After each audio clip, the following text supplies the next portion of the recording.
Ya, assalamualaikum warahmatullahi wabarakatuh. Kenalkan, nama saya Fajar Raka Mahendra. Saya Muhammad Afid Ardiansyah. Jadi di sini kita akan mewawancarai sebuah perusahaan apa? Ida Abadi Plastik. Dan ini dia perusahaannya. Kita udah ada di Depan perusahaannya. Jadi langsung aja kita review. Oke. Ayo.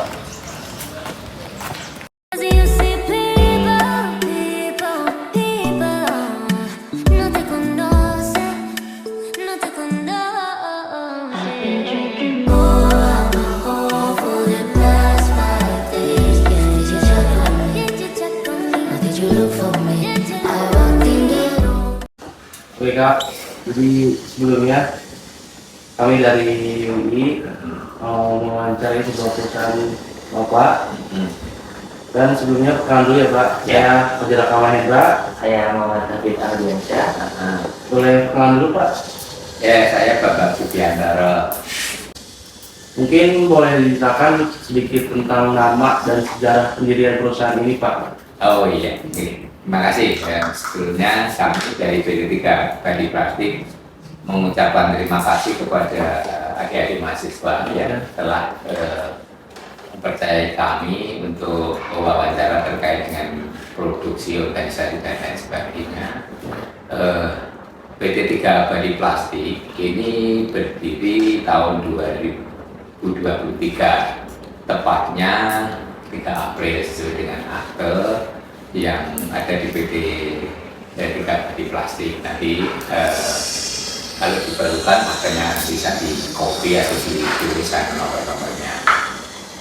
Itu didirikan pada sekitar 6 bulan yang lalu. Artinya perusahaan ini masih perusahaan baru berjalan 6 bulan. Tapi alhamdulillah meskipun perusahaan baru, kegiatan ataupun pesanan sudah mulai ada, sudah mulai berjalan. Karena memang PT3 Abadi Plastik ini juga anak perusahaan dari PT Asia Patra Solusi Tek Jakarta. Jadi tempatnya di Desa Nupelan, Bedono, Ngawen, Klaten, dan juga 2015. Dia bergerak di bidang aktivitas mediasi pengelolaan limbah, sampah dan lainnya, kemudian pemilihan material bahan logam. Artinya kita memproses dari proses plastik plastik, kemudian kita proses dengan pelet, kemudian kita nanti jadikan jadi di mesin injek, dimasukkan ke mesin injek itu, kemudian kita pasarkan seperti itu. Jadi sejarahnya dalam rangka untuk mengurangi permasalahan yang ada di masyarakat, khususnya pemerintah terkait pengolahan limbah, khususnya plastik. Mungkin karena kebanyakan atau ada yang dari limbah, jadi pemanfaatan limbah plastik lagi Dari barang bekas. dari barang bekas kita proses, terus kemudian kita proses barang setengah jadi, kemudian nanti kita proses barang jadi. Karena memang kebutuhan plastik di Indonesia ini yang masih sangat-sangat peluangnya masih sangat lebar. Terus selanjutnya struktur perusahaan ini bagaimana ya Pak? Untuk perusahaan ini memang didirikan oleh tiga orang yang terdiri dari Bapak Udarso Kusnandi dari komisaris, terus kemudian Pak Boksi Arif Kurniawan sebagai direktur utama, kemudian Pak Suyatno sebagai direktur. Jadi itu diberikan oleh tiga orang itu dengan pembagian saham. Pak Ludarso, Pak Lun 340 juta, terus kemudian Pak Boksi dan Pak Yahno 330 juta. Jadi total modalnya sekitar yang separuh PT 1 miliar. Ketiga, tipe kepemimpinan yang digunakan perusahaan ini apa ya Pak? Untuk tipe kepemimpinan perusahaan, tadi disebutkan terkait organisasi ya, direkturnya kita dari PT tadi, terus kemudian di samping direktur kita jalankan, kita memang masih harus ada istilahnya ada di bawahnya yang membantu direktur, kita namakan semacam manajemen, apa manajemen umum, apa ada pemasaran umum, manajer umum, kemudian ada manajer pemasaran, ada manajer produksi, ada manajer keuangan. Jadi kemudian mereka manajer pemasaran itu membawai bagian penjual maupun bagian promosi.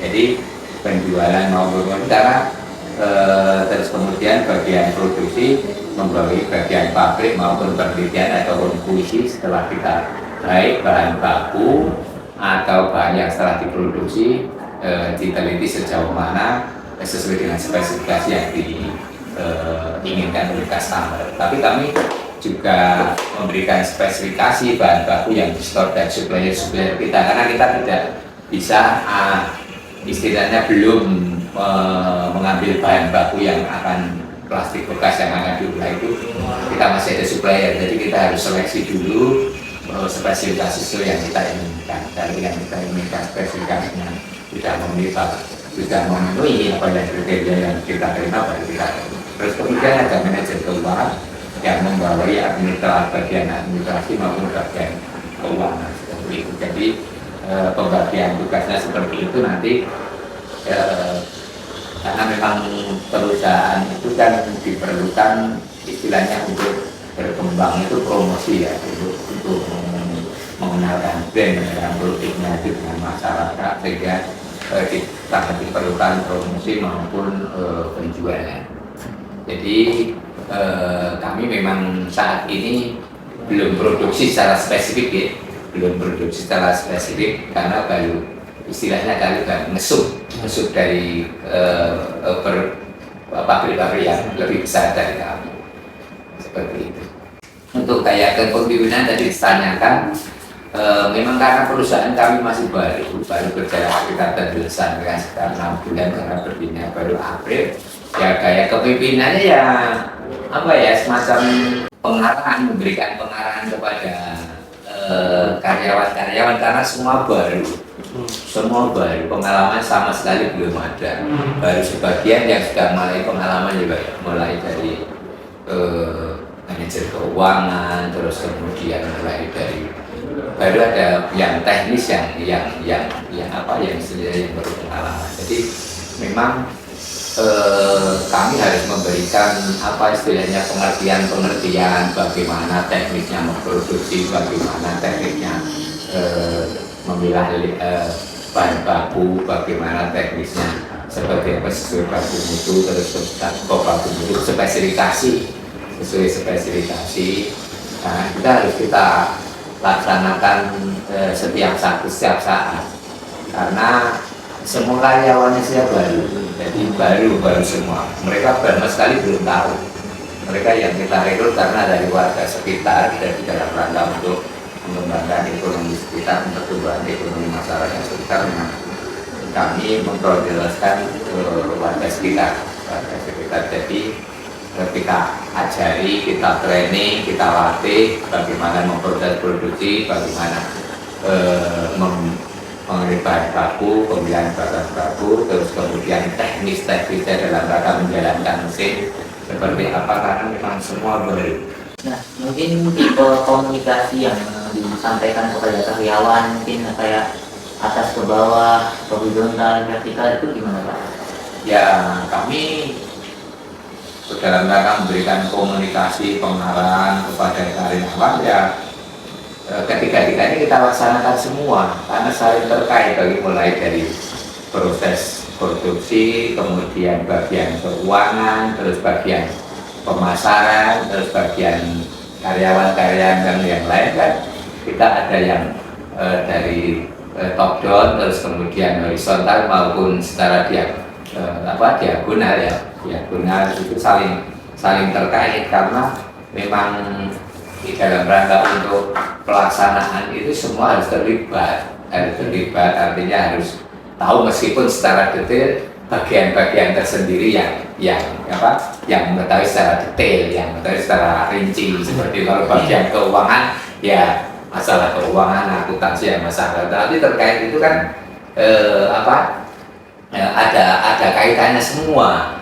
Jadi intinya ketiga metode itu tadi, metode tadi tetap kita laksanakan semua, saling koordinasi. Jadi tiap berapa saat pagi atau gimana kita saling koordinasi dalam rangka untuk memberikan pengaruh khususnya kepada karyawan yang untuk produksi. Mungkin kalau terkait ada kendala gitu Pak, itu masalahnya apa dan solusinya untuk menyelesaikan kendala itu gimana dari perusahaannya? Ya, namanya perusahaan permasalahan mesti ada ya, karena kapal lagi dari perusahaan kami dari perusahaan yang baru. Jadi seperti itu tadi kita laksanakan dulu, kita lihat dulu kendala-kendala permasalahannya, kemudian kita cari solusinya. Kita rembuk bersama, kita koordinasikan dengan teman-teman produksi, dari supplier dan lain sebagainya. Oh kurang begini, oh kurang kok. Kemudian setelah produksi juga kita juga cari koordinasi, kita lihat permasalahan, kita cari solusinya. Oh ternyata produksi katakanlah seperti gayung lah itu kok seperti ini, masih ada garit-garitnya. Oh ini kurang apa, oh kurang panas, kurang itu, karena setiap hari banyak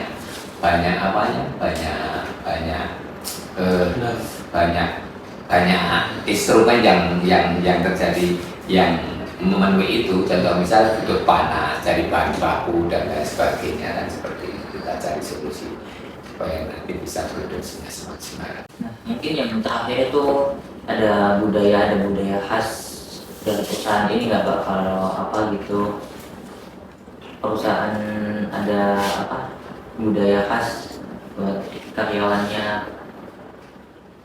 Oh, seperti apa itu ya, Manu? Kita malah belum punya gambaran apa, nanti kita terapkan. Budaya kasih itu seperti apa coba? Kalau adik-adik sudah tahu mah seperti apa, nanti kita bisa saling memberikan contoh. Mungkin adik-adik bisa memberikan masukan ke kami seperti apa, nanti bisa kita terapkan budaya kerja seperti apa. Jadi budaya itu kayak menentukan lingkungan kerjanya yang interpersonal, kolaboratif dan komunikatif. Artinya kan seperti yang saya sampaikan tadi, ya saling terbuka. Jadi jangan malu bertanya, karena memang istilahnya kan perusahaan kita juga masih baru, semua masih dalam taraf belajar. Bagaimana mungkin dalam rangka meningkatkan pengetahuan khususnya terkait dengan apa yang kita produksi, apa yang kita laksanakan di perusahaan ini, memang harus semacam ada komunikasi terbuka, mulai dari semua, dari lini, baik dari manajer, mungkin dari keuangan dan lain sebagainya. Kemudian utamanya di karyawan mereka harus saling paham, sehingga diharapkan nanti perusahaan dapat berkembang semaksimal mungkin, kemudian dapat maju dan memberikan manfaat kepada masyarakat, khususnya kepada karyawan dan masyarakat sekitar. Mungkin itu aja dari kami Pak, yang pengen wawancarai. Mungkin itu aja. Terima kasih sebelumnya udah mau diwawancarai, dan kami pamit undur diri. Ya, kami juga mengucapkan terima kasih adik-adik sudah berkenan kami sebagai sampel dalam rangka untuk istilahnya pembelajaran. Kami juga sama-sama belajar dengan apa yang saya sampaikan tadi, mungkin dapat memberikan gambaran terkait dan khususnya perusahaan kami kepada adik-adik terkait dengan produksi dan lain sebagainya. Kemudian adik-adik nanti bisa sukses cepat menyelesaikan bangku kuliah dan nanti bisa menerapkan ilmu yang diperoleh baik dari bangku kuliah maupun pengalaman. Mungkin itu yang kami sampaikan, dan kami dari PT Tiga Baju Plastik kalau ada kekurangan dalam menerima, ada kekurangan dan lain sebagainya, kami juga mohon maaf. Selamat belajar, sukses selalu dan sehat selalu. Itu terima kasih. Assalamualaikum warahmatullahi wabarakatuh. Oke guys, alhamdulillah kita udah selesai wawancara ke perusahaan Tiga Abadi Plastik. Dan mungkin cukup sekian dari hasil wawancara kami. Kurang lebihnya mohon maaf. Assalamualaikum warahmatullahi wabarakatuh. Dadah, guys.